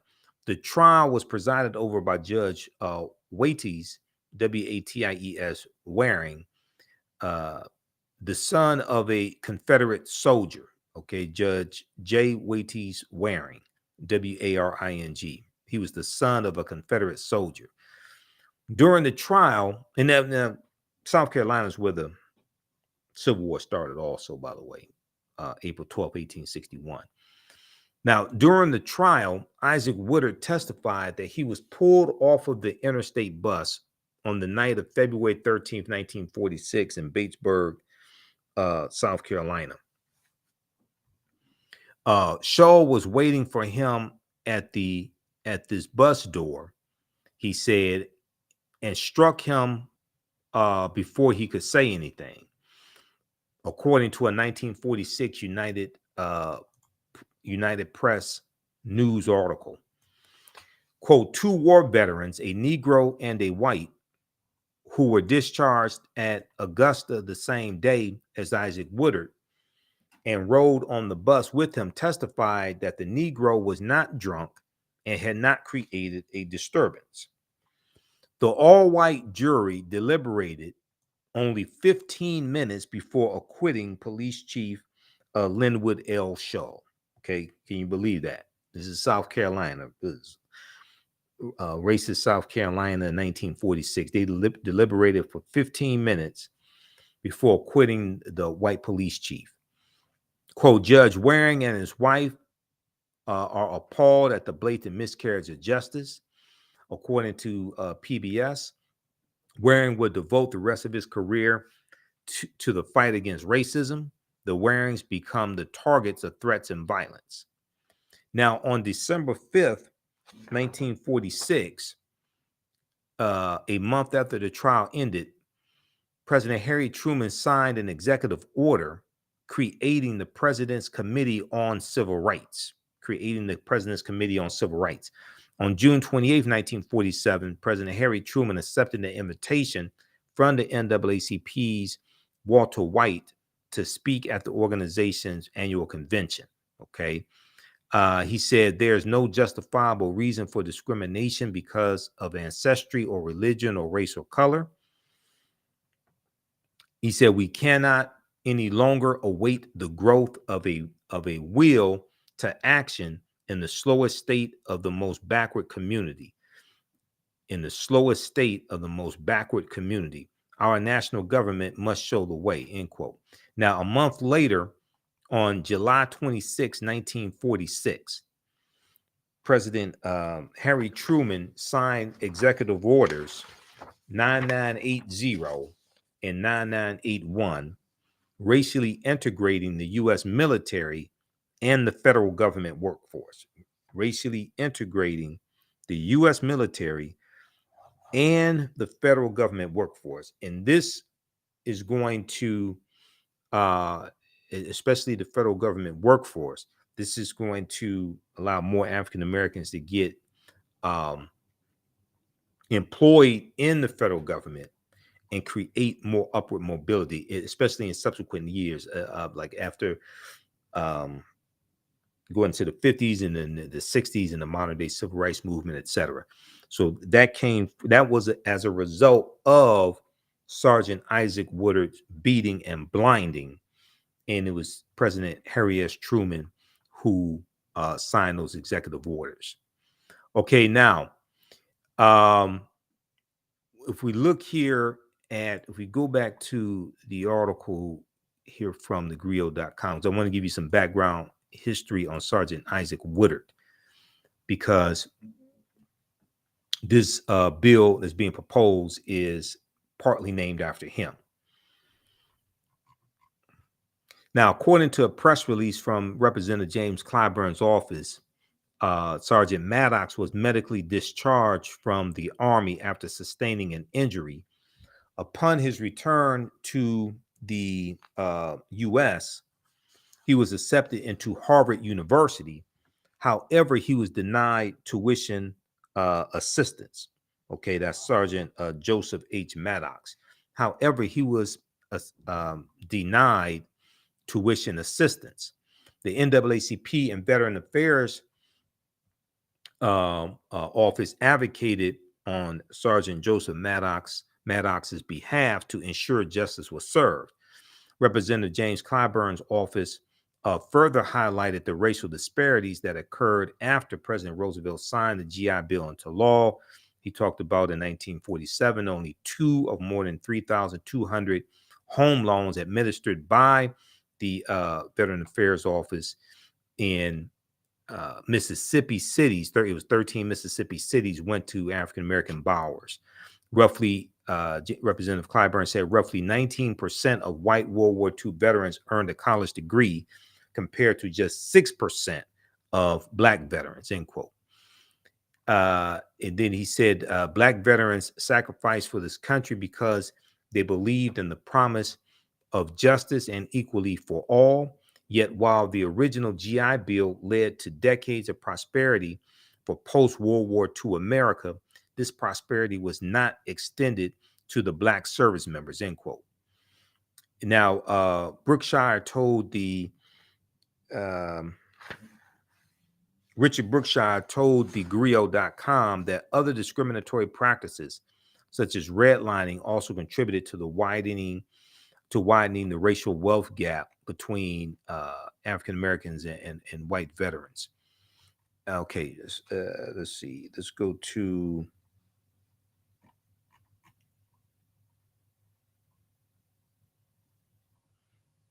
And now for the GI Bill Restoration Act to move forward, it must be passed in the House of Representatives, and then it has to be passed in the Senate before it can be signed into law. Brookshire told Degrio.com, the GI Bill is probably the only way, the only shot, the GI Bill Restoration Act is probably the only shot we have of some kind of race-specific reparations in this country, and I think it should pass in full. All right, now, February 28th, I think it was February 28th, February 28th, 2023, Representative James Clyburn and Seth Moulton were on Morning Joe on MSNBC. Okay. And I want to go to that clip here. How's everybody doing? We'll go to that clip here in just a minute. All right. How's everybody doing? Ali Garrett said,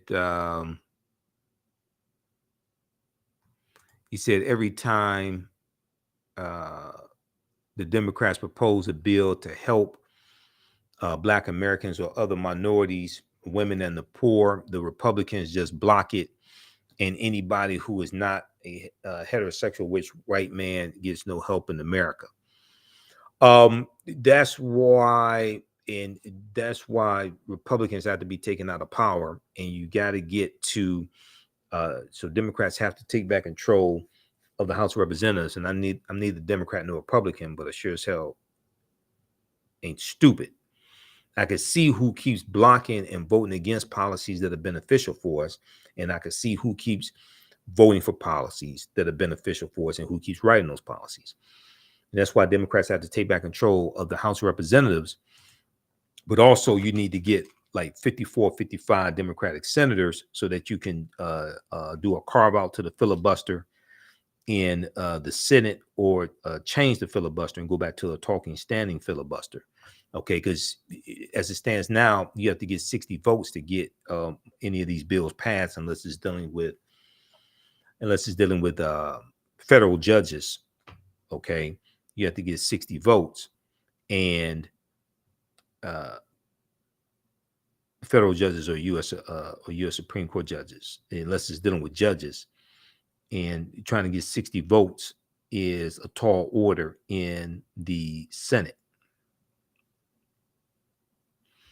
All right, now I want to go to this clip here. This is from Morning Joe, and Representative James Clyburn and Seth Moulton are talking about the bill that they are reintroducing. Also, if you like this type of information, you can support the African History Network. $ the AHN Show through Cash App. $ the AHN Show through Cash App. Also through PayPal, paypal.me/the AHN Show. And we also have the information on the homepage of our website. And this is our official Cash App account, $ the AHN Show. There's some fake African History Network Cash App accounts out there that I'm still trying to get shut down. This is ours. Our tag is $ the AHN Show, SHOW. When you go to it, it'll say Michael. Make sure my picture there also. These other ones are fake African History Network Cash App accounts. I've identified 5 of them. And they're using versions of our Cash App tag, and they've been stealing money from us. Okay, so it's creating a huge problem. So we have the information right here on the homepage of our website also, and you can just click on our link, and it has our QR code as well for Cash App here, and we have the link for PayPal also. All right, I want to go to this clip here from Morning Joe, where they explain this bill and why it's so important.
Okay, so check that out. That's on MSNBC's YouTube channel.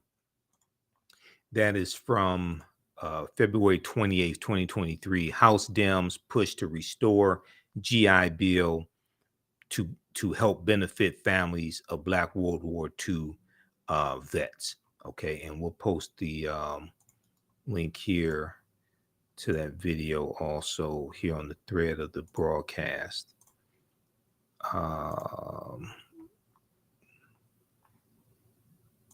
Okay, we'll post the link here, but that's at MSNBC's YouTube channel. That's from February 28th, 2023.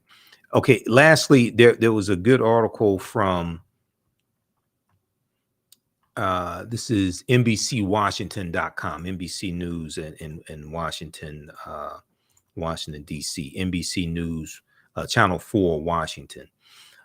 Benefits denied. Older Black veterans battled for GI education and housing compensation, disability payments. Benefits denied. Older Black veterans battle for GI education and housing compensation, disability payments. Okay, so they go through, and they also talk about Lawrence Brooks. This article came out February 25th, 2023, and they talked about Lawrence Brooks, who turned 110 years old, and he was the oldest World War II veteran. He's African-American veteran. And they talk about the discrepancies in the GI Bill and the GI Bill Restoration Act introduced by Seth Moulton and Representative James Clyburn. Another of his sponsors say one approach, the GI Bill Restoration Act would award those lost benefits to the descendants of Black veterans. It was introduced in Congress in 2021, but with the price tag of $70 billion, as estimated by one of his sponsors, a Democratic Representative Seth Moulton of Massachusetts, it faltered. Another of his sponsors, James Clyburn of South Carolina, has vowed to reintroduce it to honor veterans who fought for American freedoms, but he doubts the bill will pass in the newly Republican-controlled House of Representatives. In the meantime, Representative James Clyburn is supporting a compromise that might have a better chance of passing. It would make home loans available to descendants of all veterans, regardless of race, who did not receive them. It would make home loans available to descendants of all veterans, regardless of race, who did not receive them.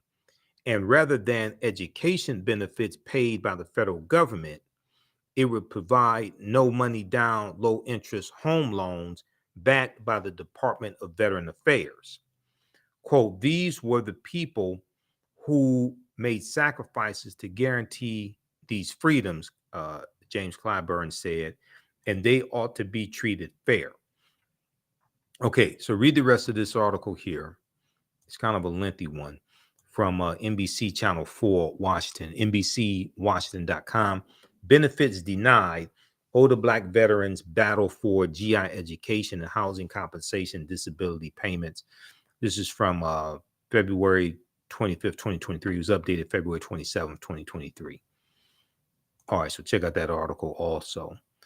If you like this type of information, be sure to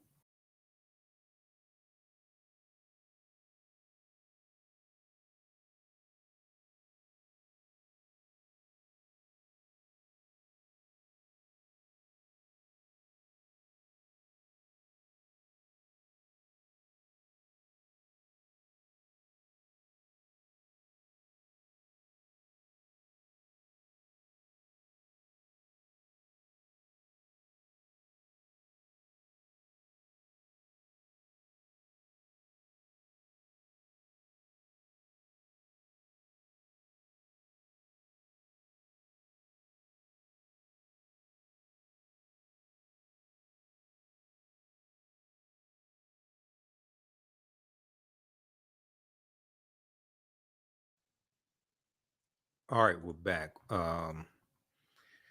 Somehow I hit the wrong, but I guess I hit the wrong button or something, and it closed out the broadcast in the browser here. All right, so check out that article from NBC Washington.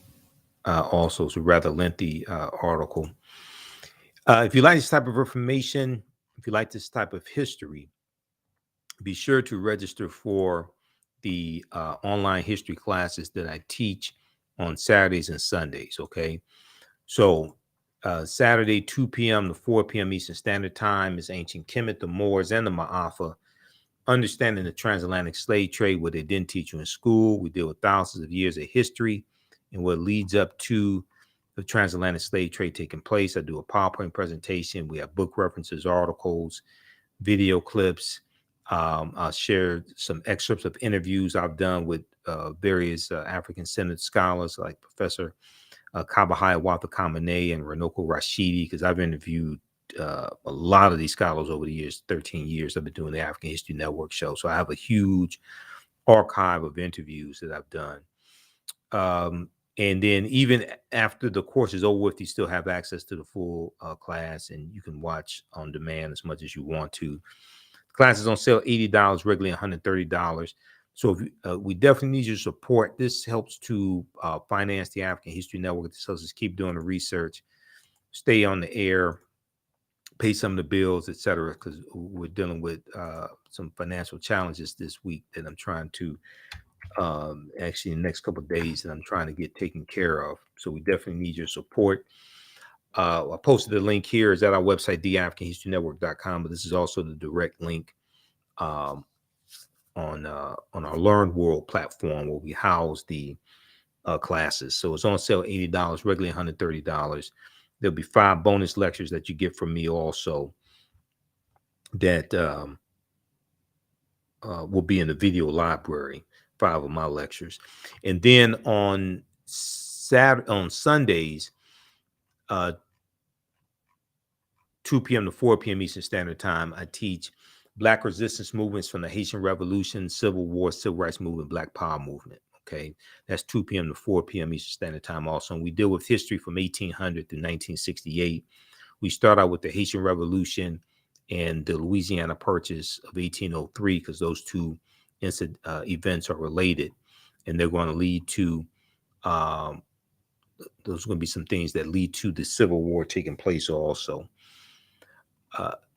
So same price structure for that, same format in the class. Now we have a bundle pack where you can register for both classes for only $120. That's a $300 value. Okay. If you've taken any of my classes in the past, any of my online classes in the past, email me at TheAHNShow@TheAfricanHistoryNetwork.com. Email us at TheAHNShow@TheAfricanHistoryNetwork.com, and you'll get a 50% discount on the bundle pack of courses. Okay, you get a 50% discount on the bundle pack of courses. Email us at AHNShow@TheAfricanHistoryNetwork.com. Now, also on Saturday, I'm doing a free lecture, a free online lecture at our online school dealing with great African women in history, the mothers of civilization. We know March is Women's History Month and Black Women's History Month. So 12 noon to 1:30 p.m. we'll do Great African Women in History, the Mothers of Civilization. This is part 2. I did part 1 this past Saturday. That's a free online lecture that you can register for also. We have the information around the homepage of our website, TheAfricanHistoryNetwork.com.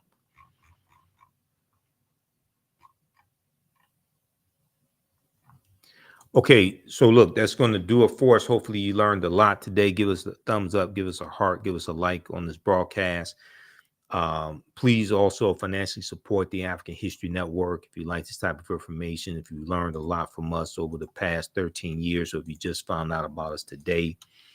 We definitely need your support as well. Remember, right now is correct wrong behavior. It's not over till we win. Wakanda forever. And we'll talk to you next time. Peace.